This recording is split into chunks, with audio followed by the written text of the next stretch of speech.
¿Sabés todo lo que sos por ser argentino? www.argentina.ar.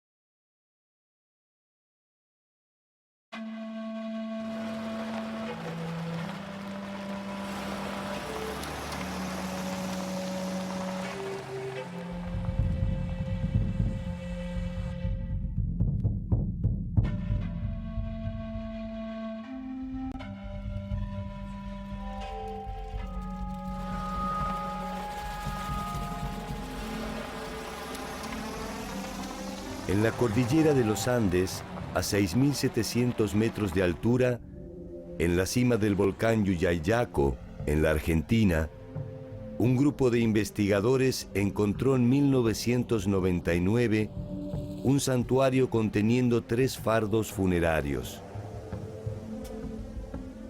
Corresponden a 3 niños de escasa edad que fueron sacrificados hace más de 500 años. Las bajas temperaturas de la alta montaña conservaron los cuerpos con su contextura muscular intacta. Sus ropas estaban en buen estado, no poseían traumatismos ni daños corporales. Se encontraban recostados con sus piernas cruzadas y podría decirse que simplemente se han quedado dormidos. Uno de los cuerpos pertenece a una niña, bautizada por los investigadores como la doncella. Tenía solo 15 años. La niña del rayo no tenía más de 6 años y fue llamada así porque un rayo calcinó su cuerpo en algún momento posterior a su muerte.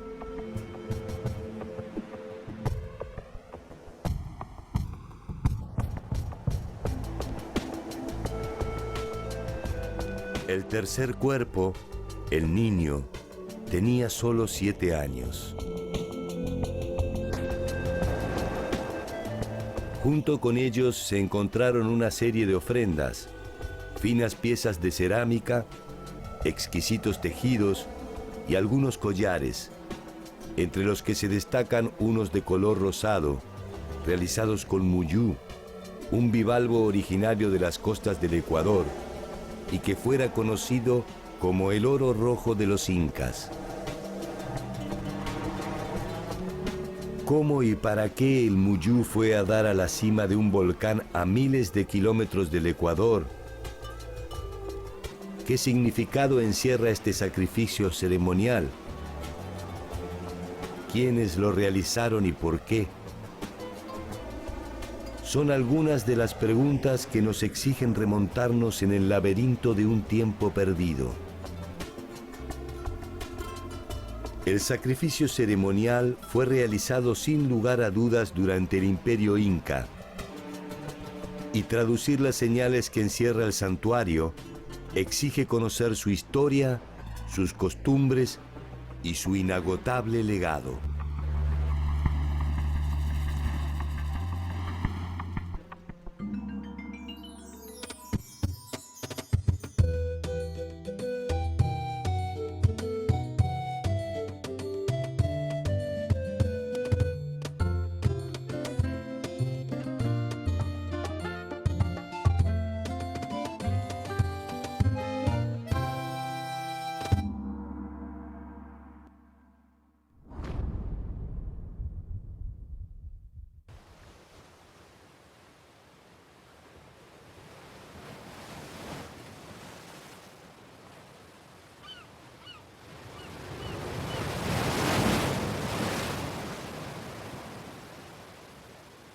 El muyú, oro rojo u oro de los incas, se reproduce en aguas cálidas al norte de Perú y el Ecuador y responde al nombre científico de Spondylus.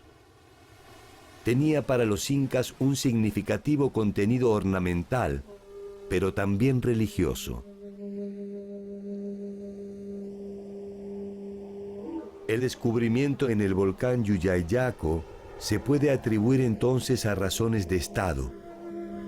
Es probable que alguna amenaza natural, tal vez un temblor o un breve despertar del volcán, haya originado esta ofrenda.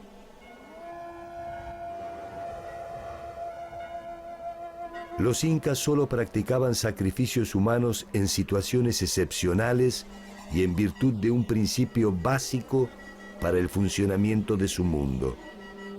Si algo se le pedía a los dioses, estos debían recibir algo a cambio.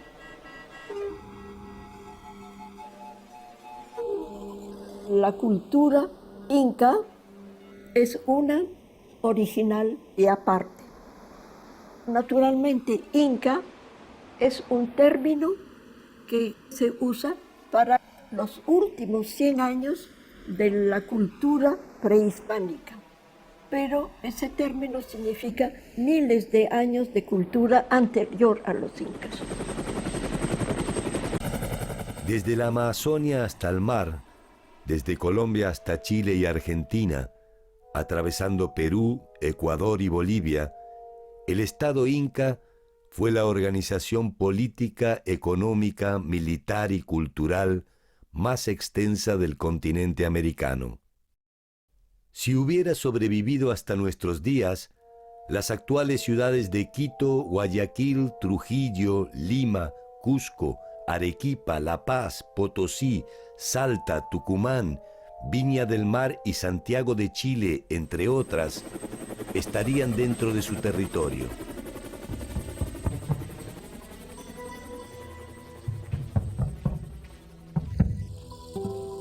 Sus ejércitos llegaron a contar con decenas de miles de hombres. Sus ciudades fueron refinadas y monumentales.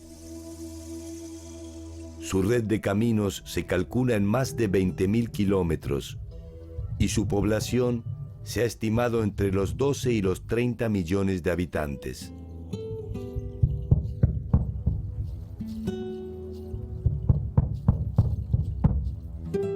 El nombre con el que los incas identificaban a su territorio era el de Tahuantinsuyo y estaba dividido en 4 grandes suyos o regiones.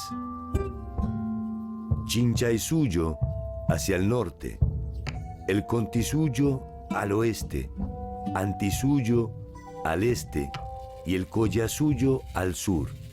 La referencia a partir de la cual se realizaba esta división era su capital, Cusco.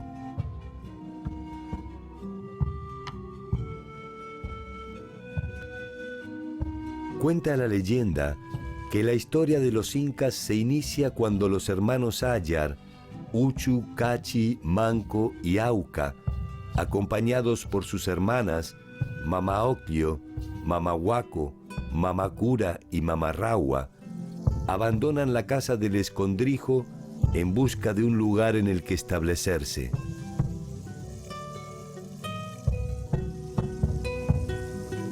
No hay acuerdo a propósito de si se trató de Ayar Manco o de Mamahuaco, pero uno de los dos fue el que logró enterrar una vara de oro en el lugar en el que se fundaría Cusco.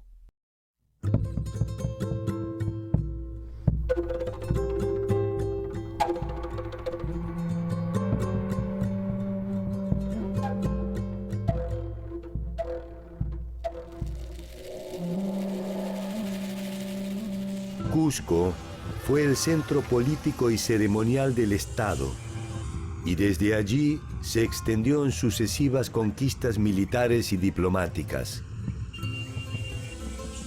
Sin embargo, su imperio fue uno de los más efímeros y solo se desarrolló con plenitud durante poco menos de 100 años.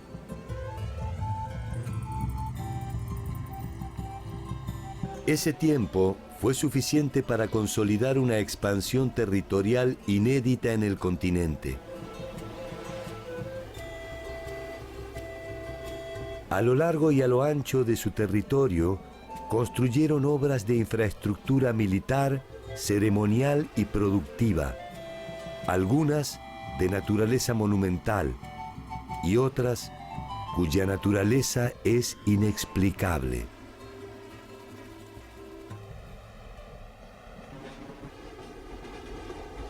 Como si esto fuera poco, se les debe a ellos el descaro de construir una ciudad en la cima del cielo que permaneció invisible a los ojos del mundo por más de 3 siglos y medio. La enigmática Machu Picchu.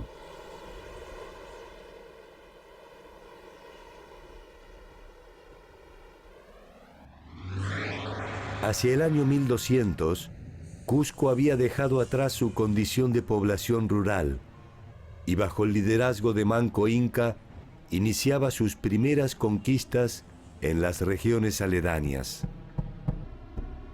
Para mediados de 1400, los incas habían sometido a un importante número de poblaciones y comenzaban a dibujar los primeros trazos de su propia leyenda. Para ello, fue necesario la impronta de un hombre legendario, Pachacútec Inca Yupanqui.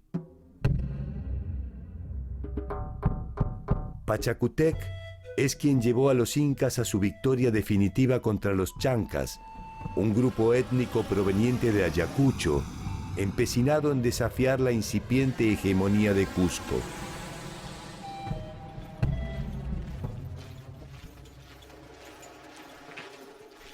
El enfrentamiento entre ambos grupos era histórico e irreversible.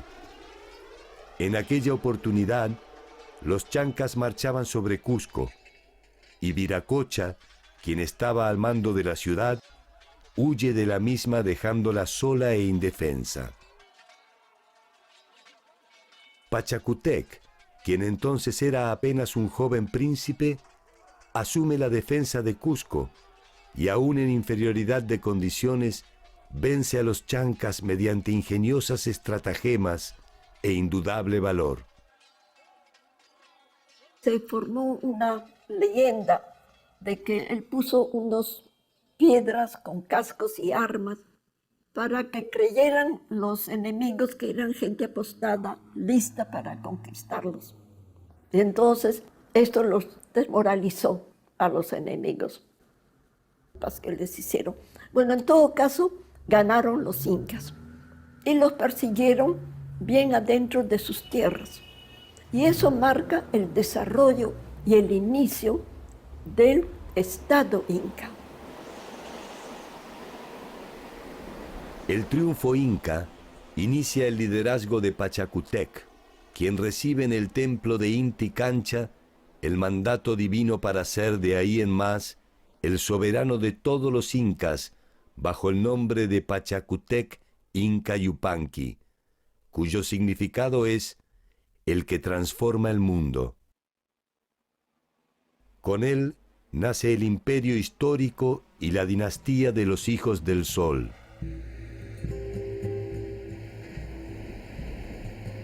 Pachacútec cambia radicalmente la historia de los incas.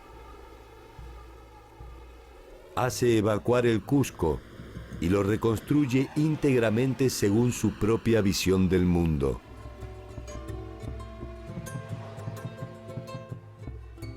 Profundiza la expansión militar y aumenta el poderío económico.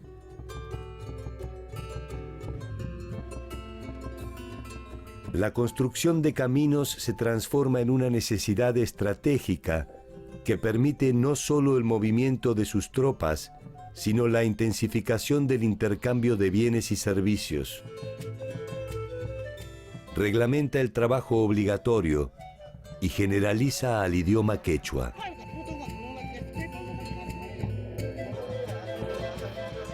Construye palacios monumentales, casas de descanso, templos y fortalezas en torno a Cusco, que ahora sí derrama su sombra de poder sobre el territorio.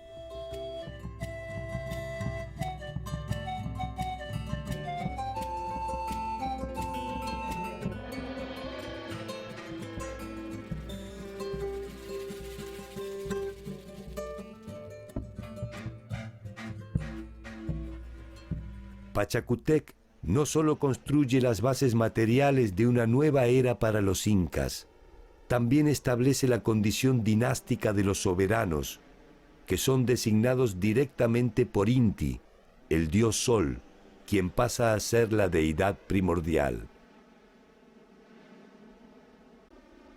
Inicia la segunda expansión del Estado. Por su intermedio y el de sus generales, derrota a Chancas, Parcos y Chimús, y consolida su posesión del área de influencia del antiguo Tiahuanacu, a orillas del lago Titicaca. Su sucesor, Topa Inca, multiplicará exponencialmente la expansión del Estado entre 1463 y 1493. En apenas 30 años llegará hasta Quito, hacia el norte en el actual territorio de Ecuador, y más allá de lo que hoy es Santiago de Chile, hacia el sur. Finalmente, bajo el gobierno de Huayna Cápac, los incas alcanzarán el actual territorio colombiano.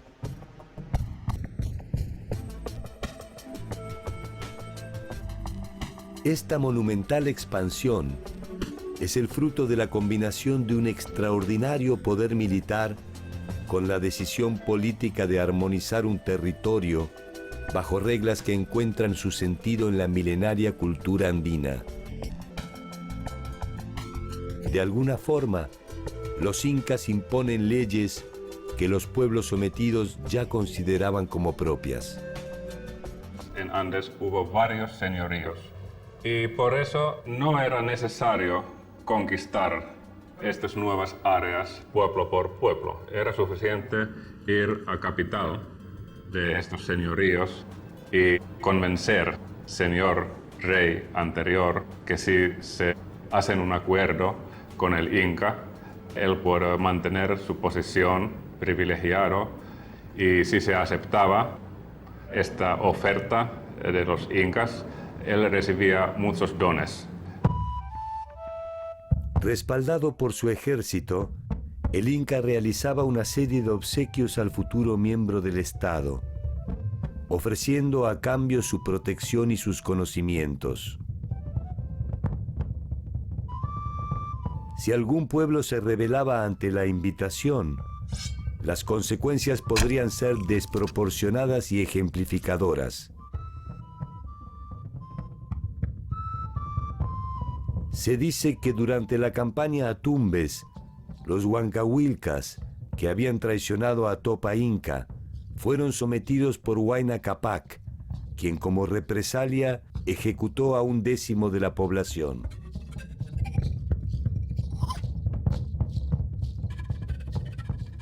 A los curacas sobrevivientes se les extrajeron 2 dientes superiores y 2 inferiores, para que todos identificaran a quienes osaron desafiar al Inca. Este castigo era de naturaleza hereditaria y alcanzaba a todos los descendientes por siempre jamás. Tarde o temprano, a veces con tenue convencimiento, a veces bajo el influjo de las armas, uno a uno los pueblos vecinos pasaron a formar parte del Estado Inca. Pese a la característica compulsiva de los acuerdos, estos se basaban en uno de los principios básicos del funcionamiento de las relaciones andinas: el principio de reciprocidad.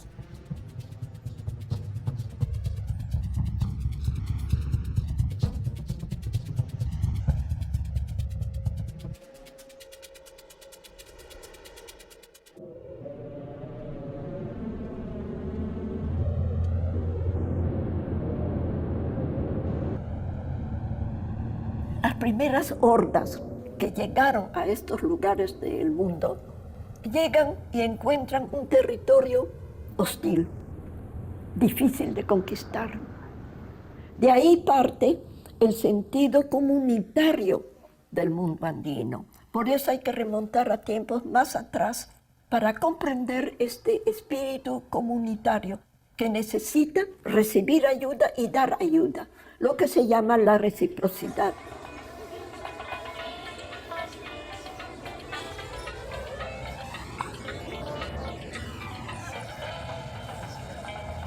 La reciprocidad viene de ahí.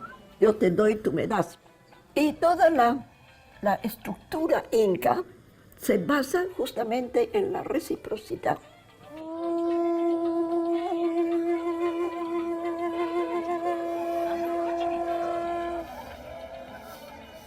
El principio de reciprocidad regía todas las relaciones del mundo andino, las del Estado con sus habitantes, las de sus habitantes entre sí e incluso las sobrenaturales, es decir, la comunicación con los dioses.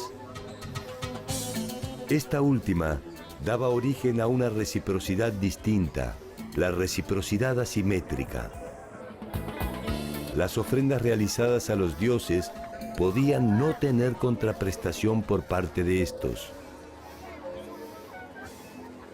América no conocía moneda, entonces tenía que tener otra cosa para sustituir la moneda.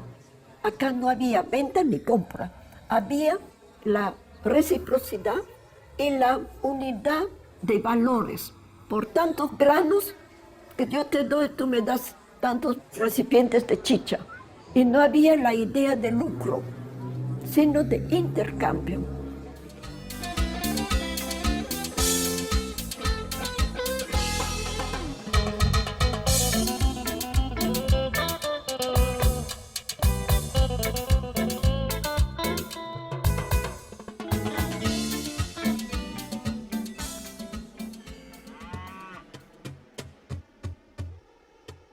El Estado inca se basaba en la fuerza de trabajo para tener la riqueza que cada estado tiene. El hombre del común no daba nada de su parcela de tierra. Su parcela de tierra era intocable, era de él y nada más. Pero tenía que dar fuerza de trabajo al inca, a los dioses, una serie de obligaciones de trabajo. Y el producto del trabajo iba a los depósitos estatales. O sea que el inca tenía una cantidad de productos alimenticios, de trabajos manufacturados, y que eso era su riqueza, de la cual necesitaba para la reciprocidad.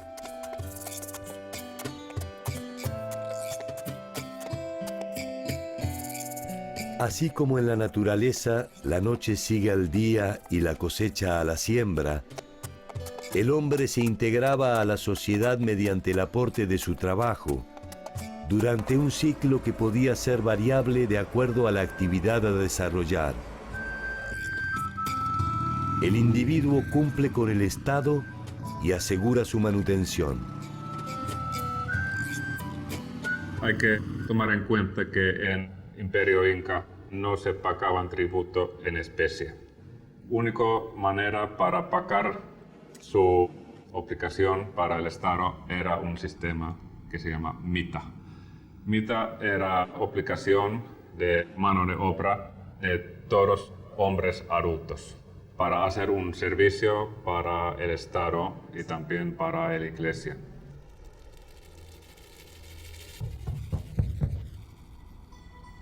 La mita podía prestarse no solo en la producción de bienes, sino también en la construcción de palacios, trabajando en las minas o el mantenimiento y expansión de la red caminera. Quienes cumplían la mita guerrera debían servir al Inca en sus conquistas o sofocando rebeliones. Con los recursos obtenidos, el incario se permitía multiplicar su expansión, ya que disponía de los medios para persuadir, mediante la reciprocidad o la violencia, a los futuros miembros del Estado. El trabajo era un valor fundamental de la sociedad incaica, y como tal, la holgazanería era castigada severamente. Existían, sin embargo, períodos establecidos para el descanso y el esparcimiento. Otros tribus pagaban este tributo bailando para Inca. Sabemos que, por ejemplo, en Callabaya, una parte de población tenía que especializarse en baile y canto.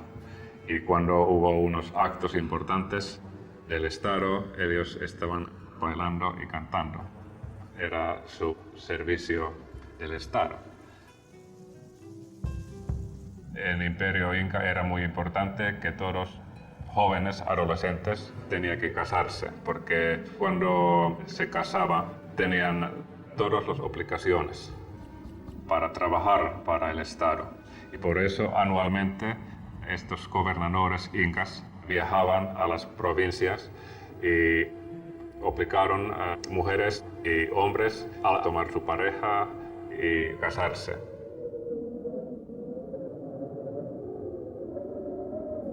Las familias estaban organizadas en torno a un ayllu. El ayllu era un grupo poseedor de una unidad productiva en la que sus miembros trabajaban según su especialidad. Podían ser artesanos, tejedores o agricultores. La reunión de varios ayllus daba el origen a una comunidad que poseía sus propios jefes o curacas, encargados de la organización y administración de sus integrantes. El producto de este servicio al incario se depositaba en los tambos.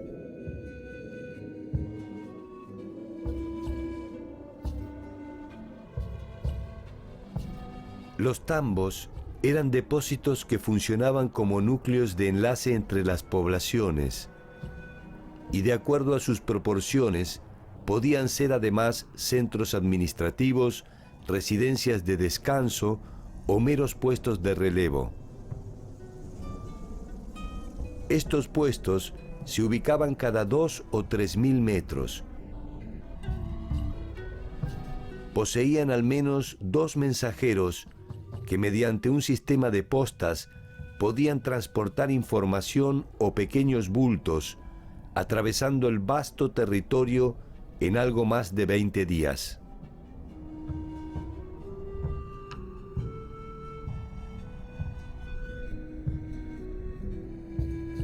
Los caminos y los sofisticados puentes colgantes enlazaban el territorio y eran un elemento primordial de infraestructura estatal.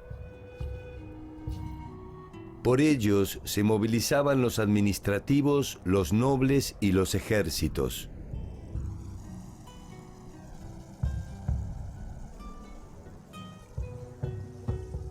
Una suerte de inteligencia estatal estaba conformada por los tucuyricus, los que todo lo ven, quienes velaban por el orden y el cumplimiento de la voluntad del Inca. Esa voluntad se traducía en un inédito sistema de convivencia, en el que se combinaban el trabajo individual y el aporte colectivo. Cada victoria obtenida era el germen de una nueva conquista. Se aumentaban las tierras de cultivo, eligiendo las más productivas de los pueblos sometidos.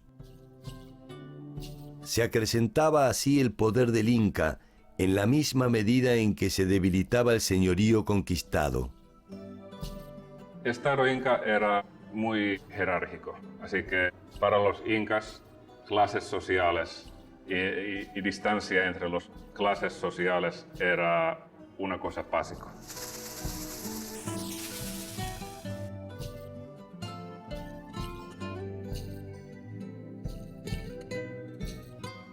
La jerarquización del Estado Inca no descuidó la larga tradición tecnológica que había fundado la base de los pueblos andinos. El conocimiento también formaba parte de este circuito de intercambios. En la localidad de Moray existe aún un centro para la experimentación tecnológica agraria que reconstruye una serie de biomas donde realizar pruebas para diversificar los cultivos. Allí se conocían y se exploraban cada uno de los ciclos de siembra, que posteriormente serían transmitidos a los nuevos miembros del Estado.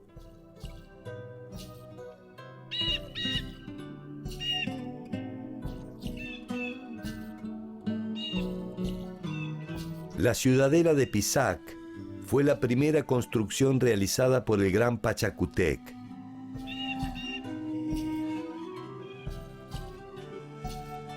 Se trata de una obra de carácter ceremonial y defensivo que se utilizaba también como residencia del Inca.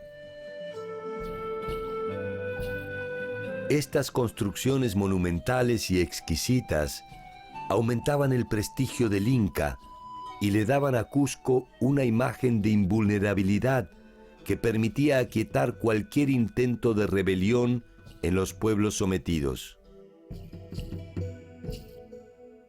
No era solo prestigio, porque también tenía mucho poder militar, casi 1 millón de hombres, accesible para cualquier guerra que Inca quería competir. Y era una combinación de poder real y poder simbólico.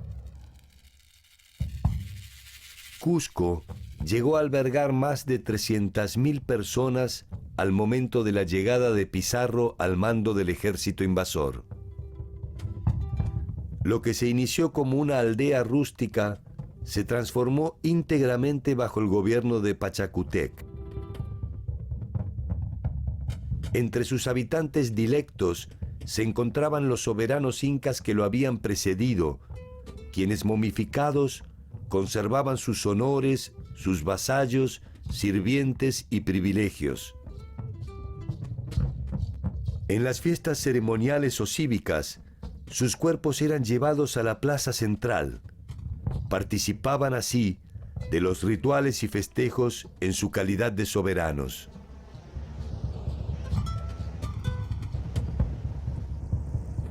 Fueron muchos e increíbles los logros y glorias alcanzados por Pachacútec.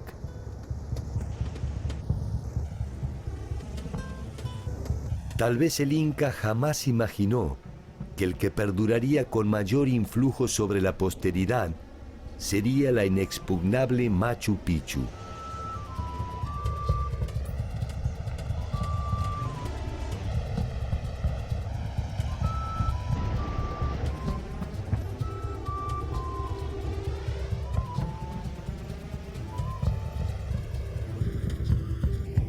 Su sola observación alcanza para comprender la verdadera dimensión de la civilización inca.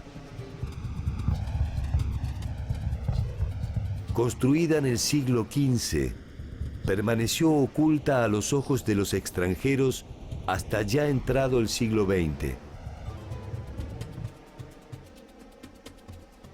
Aún después de la invasión española, y más allá de la cruda resistencia de los incas, el secreto se mantuvo en la montaña sin que nadie develara su existencia. ¿Se trató quizás de un pacto de silencio? ¿O fueron silenciados todos aquellos que conocían su ubicación?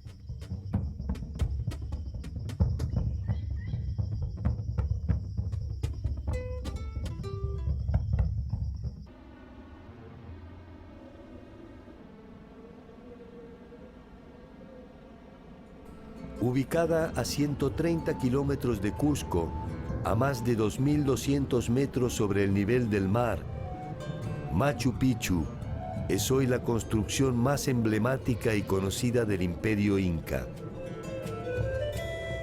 El azaroso camino que lleva hasta ella se confunde en los escarpados secretos del cielo y la montaña.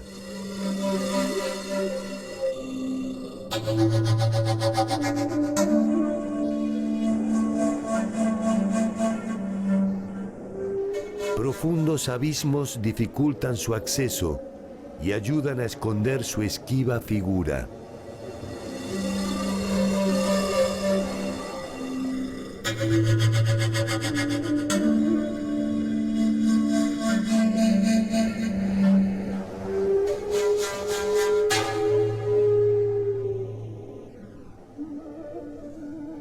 La implacable belleza de la ciudad y el ámbito en torno a sus construcciones nos permiten suponer que sus fines ceremoniales y defensivos se complementaban con un espacio para el descanso y el recogimiento.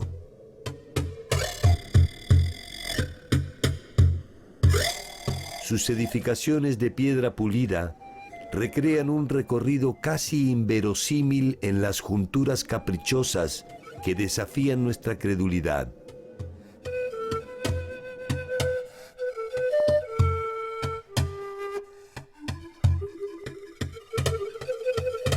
Se supone que estaba dividida en 3 áreas: el llamado barrio popular, el área de los sacerdotes y la nobleza, y el sector ceremonial o sagrado, destinado a la adoración de Inti, el dios Sol. 3 construcciones sobresalen en el área ceremonial: el Intihuatana, o lugar donde se amarra el sol, una construcción de piedra pulida que parece representar el cerro Huayna Picchu ubicado frente a la fortaleza. El Intihuatana era a la vez un altar y un sistema de medición del tiempo mediante la combinación de luces y sombras. El Templo del Sol es una construcción que solo estaba reservada a los sacerdotes y al mismo Sapa Inca. Por último, el Templo de las 3 Ventanas. Es probablemente una estilizada representación del Tamputoco, el lugar desde el que los hermanos Ayar iniciaron el periplo que terminaría con la fundación de Cusco. La nobleza habitaba una zona residencial de casas situadas sobre las laderas e identificadas con el color rojizo. Otras edificaciones estaban destinadas a los castigos y encierros, y se presupone la utilización del mausoleo monumental para ritos y ceremonias de importancia. Separada de la zona residencial, la gente del común desarrollaba las tareas productivas necesarias para el funcionamiento de la ciudad.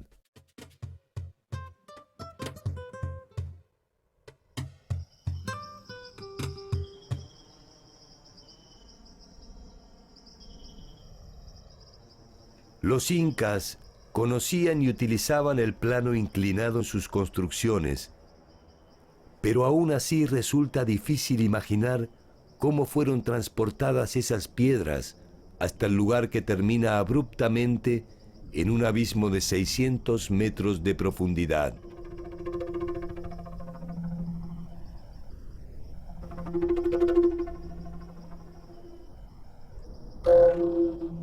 Son 140 construcciones y más de 100 escalinatas de piedra.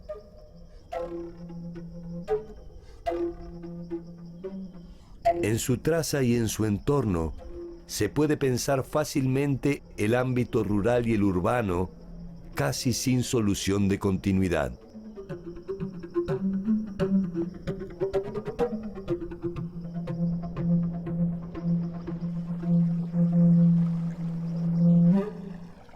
La ciudadela posee un sofisticado sistema de suministro de agua tallado sobre la roca, que alimenta las fuentes interconectadas por canales y desagües. Un original sistema de riego se alimenta de este fluido vital, conducido con inteligencia y moderación hacia las terrazas de siembra.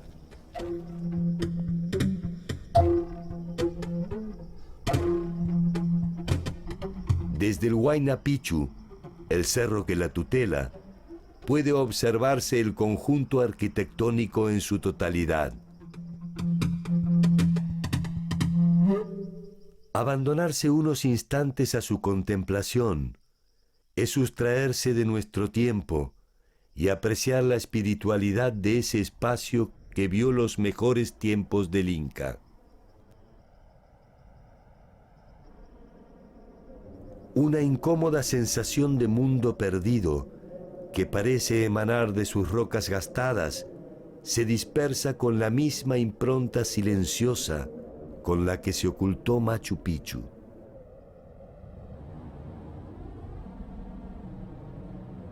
Si uno se deja arrastrar por los caminos del presente, no tardará en observar las mismas prácticas milenarias que perfeccionaron los incas. Lejos y no tan lejos de las ciudades, el conjunto de la sociedad continúa con espontánea fidelidad, recreando cada una de las leyes no escritas de su raza. Si bien Cusco era la sede del gobierno y Machu Picchu parece haber sido un refugio secreto, los tambos, las fortalezas y las ciudadelas formaban parte del circuito que el Inca realizaba en su territorio. Algunos de estos viajes tenían como finalidad fiscalizar el normal funcionamiento del imperio. Mediante estas visitas se aseguraba el cumplimiento de las directivas y el ideario cusqueño. En cada visita se atendían asuntos administrativos, políticos y religiosos. Periódicamente se relevaban existencias materiales, pertrechos e insumos y se censaba a la población. Mediante los quipus se almacenaba esta información que permitía conocer con exactitud la cantidad de bienes y habitantes del imperio. El quipu es un sistema de escritura mediante nudos de variadas formas, agrupados en cuerdas de diversos colores. Preferentemente servía para registrar cantidades relativas a inventarios de cosas, nombres de personas, parentescos y tributos. El quipu consta de una cuerda principal, sin nudos, de la cual penden otras, generalmente anudadas, de diversos colores, formas y tamaños, llamadas cuerdas colgantes. Los especialistas contemporáneos piensan que los colores y quizás la forma del trenzado de las cuerdas indican los objetos,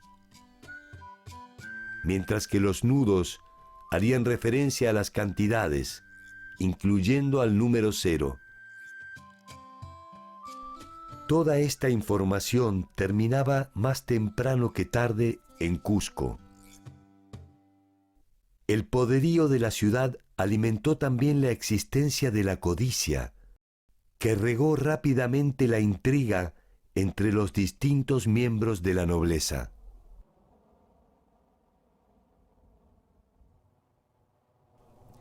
La dimensión de las ambiciones creció con la misma voracidad que el mapa del imperio.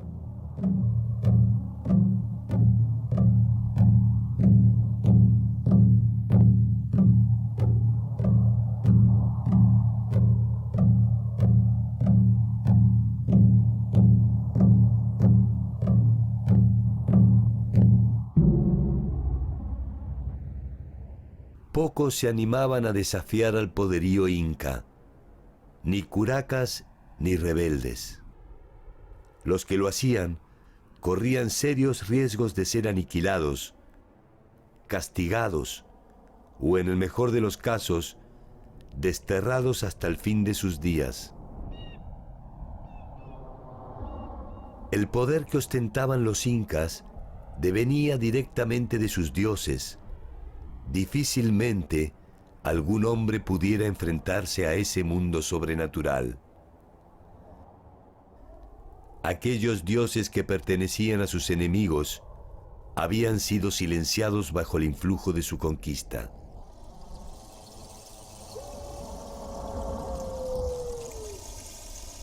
Hacia el norte de la ciudad de Lima se encuentra el adoratorio de Pachacamac, una de las deidades del mundo antiguo que los incas veneraban.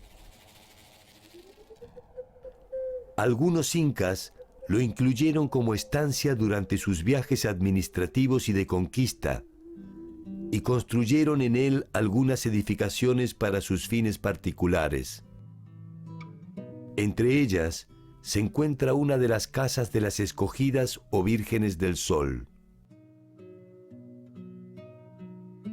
La visión medieval europea ofreció una mirada entre prostibularia y supersticiosa a propósito de la Casa de las Escogidas. La influencia de la mujer en la sociedad incaica definió muchos de los eventos trascendentes de la historia andina. La formación de la mujer jugaba un papel central en el calculado diseño de la sociedad. A las llamadas vírgenes del sol se las elegía entre las niñas más hermosas del imperio cuando tenían entre 8 y 10 años. Durante su estadía, se perfeccionaban en las técnicas del tejido, en la formación musical y en la elaboración de chicha, una bebida de base fermentada que se utilizaba en las celebraciones del Inca.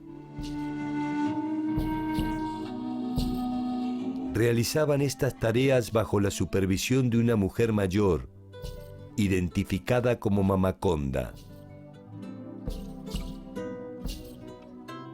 Permanecían en el lugar hasta los 14 años, cuando podían ser entregadas en matrimonio. Aquellas que quedaban eran las consagradas al dios Sol, y de entre ellas se seleccionaban las elegidas para los sacrificios humanos. Una de ellas, portando un collar de muyú que fuera traído de las remotas costas del Ecuador, al norte del imperio, abandonó un día una de estas casas para marchar en cortejo hacia el lejano sur, donde el volcán Yuyayaco había expresado en su idioma el enfado de los dioses. En su pequeño cuerpo, en sus pequeños pasos, late el peso de todo un reino. Ella va hacia la muerte como una ofrenda para que sus dioses restablezcan el equilibrio del mundo. Poco puede entender su trabajada pureza del verdadero fango que rige el destino de los hombres. Difícilmente pueda saber que el fin del imperio no será producto de un acto divino.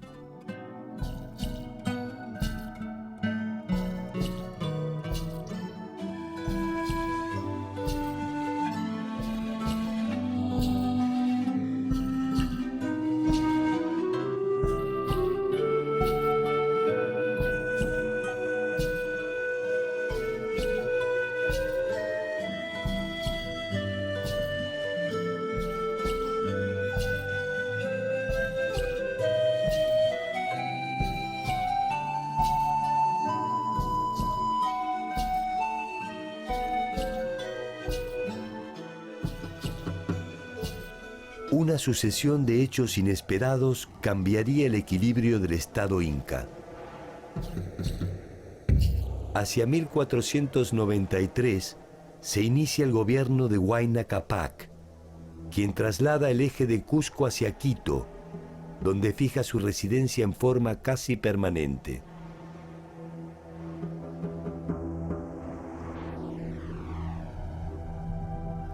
La importancia de Cusco se va debilitando y las posibilidades de expansión del Estado inca se consolidan hacia el norte, en detrimento de las áridas y empobrecidas tierras del sur.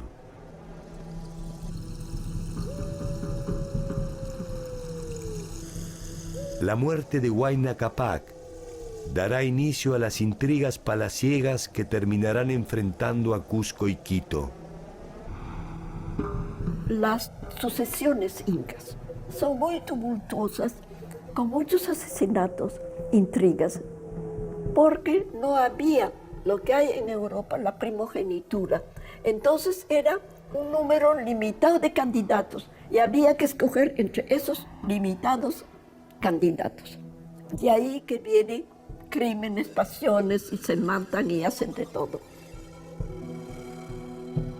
Huayna Cápac muere sin dejar resuelta su sucesión. Dos de sus hijos, Huáscar, que reside en Cusco, y Atahualpa, que reside en Quito, reclaman para sí el derecho de convertirse en el nuevo jefe inca. Por un tiempo, ambos comparten tensamente el control del Tahuantinsuyo.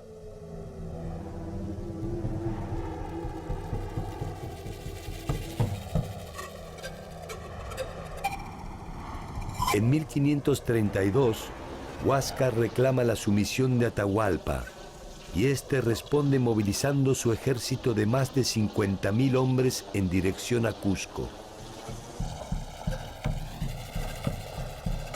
Fue el principio del fin del imperio más extenso de América.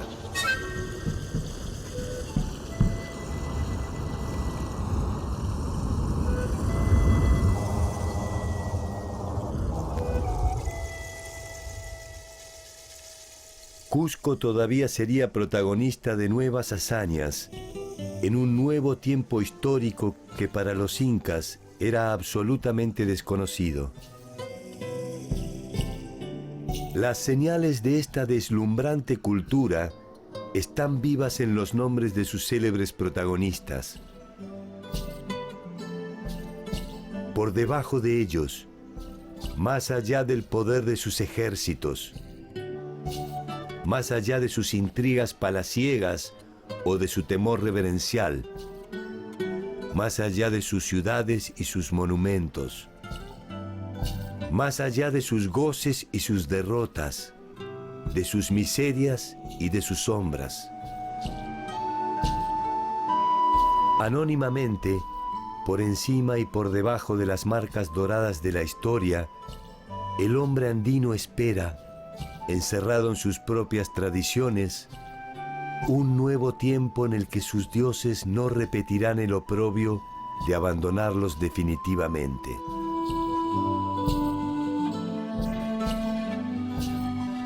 Tal vez porque saben que no hay imperio más perdurable que aquel que no es más que la suma de los hombres que lo componen.